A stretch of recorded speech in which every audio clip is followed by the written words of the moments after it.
Hi, I'm Hannah Blackwell, and the topic I chose for my persuasive speech is should students be allowed to have cell phones in elementary through high school? Now, this is my audience.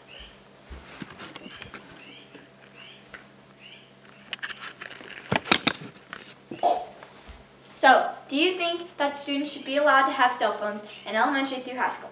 I personally do, because cell phones should be allowed for students in elementary through high school, even though there are many conflicts on this topic. Since there are conflicts and debates on this topic, I want to talk to you about the conflicts and debate on this topic.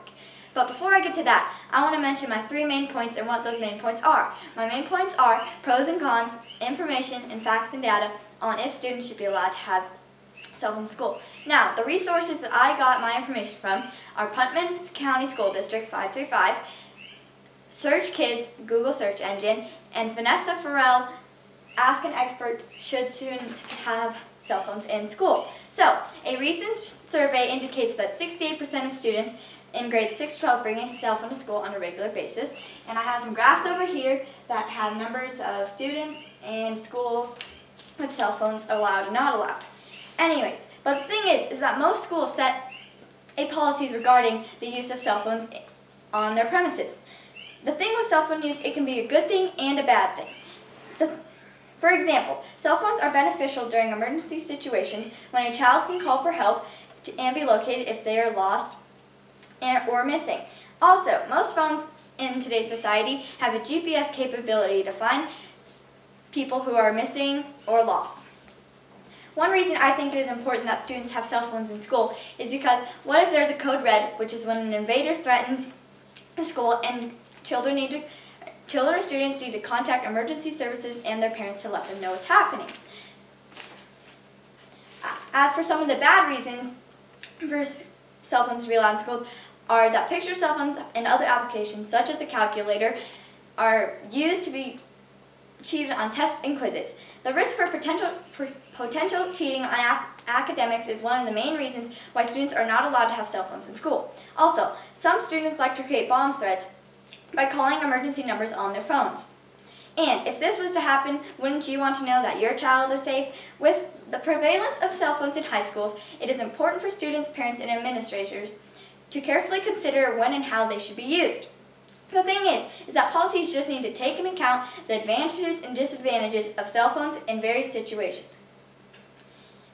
And it's not out of the ordinary that we see middle schoolers and high schoolers using their phones on a regular basis. Nowadays, we even see elementary schools are part of this cell phone debate. Educators are also finding that the typical age for a child with a cell phone is getting younger. A good reason for students to be allowed to have cell phones in school is because smartphones can help organize a student. I personally use my iPhone to use the reminder app to remind myself when I have homework and projects due. Also, by students bringing a phone to school, it allows them to communicate with their parents if they need to stay or forgot something at home. And personal phones can also be used in the event of an emergency or accident. More reasons why cell phone in school is bad. Cell phones can be a distraction, and cell phones can be used for bullying, including inappropriate or unwanted photos and videos. The thing is that cell phones are not the enemy. In fact, they are so established as a safety to families, it is not feasible to ban them from school. In today's society, parents now pick their children up from school, sports, and clubs. And when parents do pick up kids, they often call or text and say, "Where are you?" and when they are finished with various activities.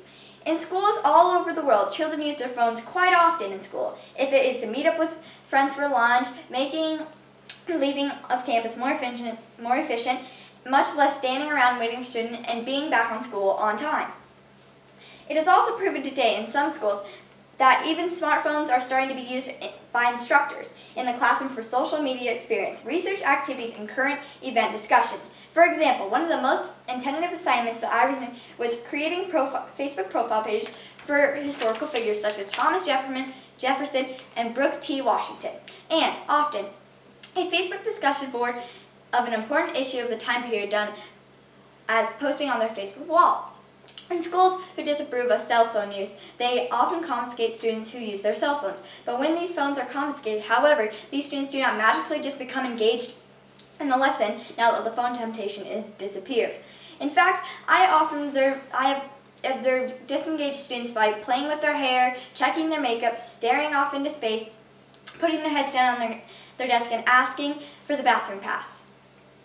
And I personally have done this before. Like I said earlier, phones are not the enemy, but technology in fact is. All technology, for computers to phones to social media to iPods to computer games, must be harnessed to serve the purpose of learning.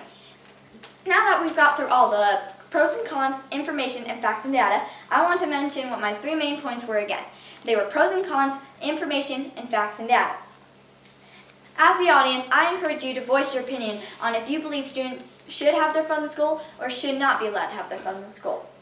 Because I personally still believe that all ages should be allowed to have cell phones in school because it has many uses and also provide safety, security, and help tell and provide information. Thank you for listening.